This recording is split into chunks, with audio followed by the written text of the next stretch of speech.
새벽 5시 광주광역시 북구 양산동의 어둠 속에서 한 남자가 공장 정문 앞에 서 있습니다. 42년 동안 이 문을 열고 들어갔던 그의 손이 오늘따라 유독 무겁습니다. 1984년 이곳에 첫 삽을 뜬 이후로 이 공장은 호남 지역의 심장이었습니다. 칠성 사이다가 여기서 태어났고 펩시콜라가 여기서 병에 담겼습니다. 밀키스의 달콤한 향기가 이 벽에 스며들었고 수천 명의 가족이 이 지붕 아래서 생계를 이어갔습니다. 그런데 2025년 12월에 어느 날 차가운 통보 한 장이 날아들었습니다. 공장 폐쇄. 이 두 글자가 수백 명의 인생을 한순간에 되흔들어 놓았습니다. 도대체 무슨 일이 벌어지고 있는 걸까요? 이 비극의 전말을 지금부터 나날이 파헤쳐 보겠습니다. 롯데 칠성 음료 광주 공장은 광주광역시 북구 양산동 본촌산단에 자리 잡고 있습니다. 1984년에 설립되어 올해로 정확히 42년의 역사를 자랑하는 곳입니다. 호남 지역 전체의 음료 생산을 책임져온 핵심 거점이었습니다. 그런데 2025년 12월 말 회사는 노동조합의 폐쇄 계획을 공식 통보했습니다. 2026년 1월 초에는 폐쇄가 최종 확정되었습니다.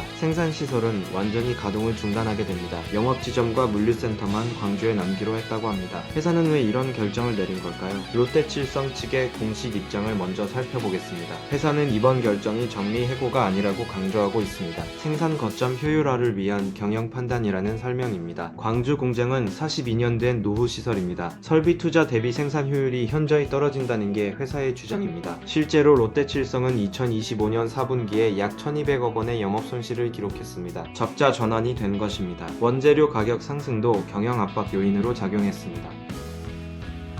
이런 상황에서 노후 공장에 추가 투자를 하기 어렵다는 것이 회사의 논리입니다. 회사는 생산직 직원 약 20명에서 26명에게 타 지역 공장 전환 배치를 제시했습니다. 충북 충주 공장이나 경남 양산 공장으로 이동하는 방안입니다. 이주비와 교통비 지원, 그리고 사택 제공 등 복지 제도도 마련했다고 밝혔습니다. 노동조합과 충분한 협의를 진행하고 있다는 게 회사의 공식 입장입니다. 그런데 노동조합의 입장은 완전히 다릅니다. 노동조합은 회사의 제안을 사실상 퇴직 강요로 받아들이고 있습니다. 타 지역 전환 배치가 말처럼 쉬운 일이 아니라는 것입니다. 잠시 상상해 보시기 바랍니다. 광주에서 충주나 양산으로 이사를 간다고 생각해 보세요. 가족이 있다면 배우자의 직장 문제가 생깁니다. 자녀의 학교 문제도 발생합니다. 부모님을 모시고 있다면 상황은 더욱 복잡해집니다. 이주비와 사택을 지원받는다고 해도 삶의 터전을 송두리째 옮기는 건 엄청난 부담입니다. 노동조합은 이런 상황에서 전환 배치를 제안하는 것은 스스로 그만두라는 것과 다름없다고 주장합니다. 42년간 지역사회와 함께해온 공장을 이렇게 쉽게 정리하는 게 맞느냐는 문제 제기도 나오고 있습니다. 노동조합은 회사의 폐쇄 결정 재검토를 강력히 촉구하고 있는 상황입니다. 여기서 잠시 영상이 도움이 되셨다면 좋아요와 구독 부탁드립니다.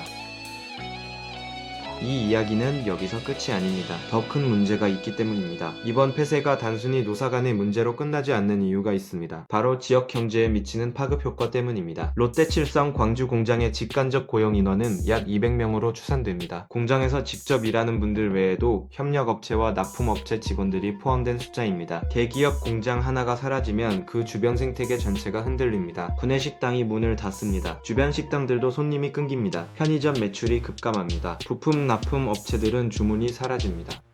연쇄적으로 모든 것이 무너져 내립니다. 더 큰 문제는 이것이 악순환의 시작이 될 수 있다는 점입니다. 전문가들이 우려하는 최악의 시나리오를 말씀드리겠습니다. 첫 번째 단계입니다. 공장이 폐쇄되고 생산 물량이 다른 지역으로 이전됩니다. 두 번째 단계입니다. 일자리가 줄어들면서 청년층이 대도시로 빠져나갑니다. 세 번째 단계입니다. 인구가 줄면 소비가 위축되고 지역 상권이 무너집니다. 네 번째 단계입니다. 상권이 무너지면 또 다른 기업들도 떠나고 인구 감소가 가속화됩니다. 이른바 지역 소멸의 악순환입니다. 광주만의 문제가 아닙니다. 전국의 지방 중소 도시들이 똑같은 공포에 시달리고 있습니다. 이 사안을 제대로 이해하려면 광주와 호남 지역의 최근 상황도 알아야 합니다. 사실 광주는 노사 갈등으로 여러 차례 전국 뉴스에 등장한 지역입니다. 금호타이와 노동조합 분규가 있었습니다. 광주형 일자리 사업 관련 갈등도 있었습니다. 이런 사례들이 쌓이면서 일부에서는 광주가 기업하기 어려운 도시라는 인식이 생겼습니다. 기업 투자를 기피하는 분위기가 형성됐다는 분석도 있습니다.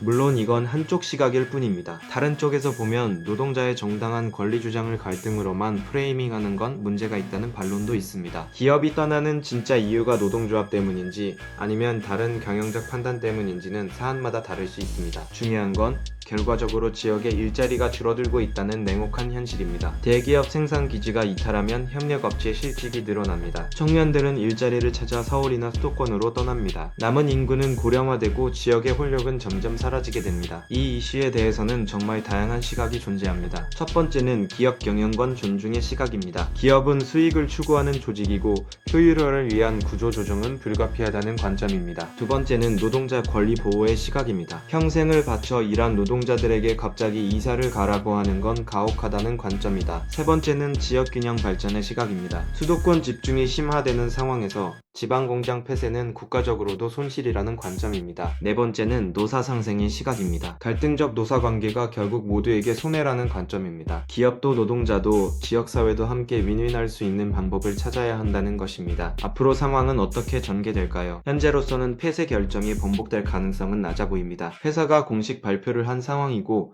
경영상 판단이 이미 내려진 상태이기 때문입니다. 다만 폐쇄 시점과 직원들의 처우를 둘러싼 협상은 계속될 것으로 보입니다. 노동조합이 어떤 조건을 이끌어낼 수 있을지가 관건입니다. 지역사회 차원에서는 대책 마련이 시급합니다. 광주시와 지방정부가 어떤 역할을 할 수 있을지 주목됩니다. 새로운 기업 유치와 창업 지원 그리고 직업훈련 프로그램 등 다양한 방안이 논의될 수 있겠습니다. 더 넓게 보면 이번 사례가 다른 지역에도 중요한 교훈을 줍니다. 전국의 노후 공장들과 지방의 제조업 기지들이 비슷한 상황에 놓여있기 때문입니다. 여러분은 이 이슈에 대해 어떻게 생각하시나요? 기업의 결정이 이해가 되시나요? 아니면 노동자와 지역사회를 위한 다른 방법이 있었을까요? 댓글로 여러분의 생각을 들려주시기 바랍니다. 서로 다른 의견도 환영합니다. 다양한 시각이 모여야 더 나은 답을 찾을 수 있기 때문입니다. 그럼 다음 영상에서 뵙겠습니다. 감사합니다.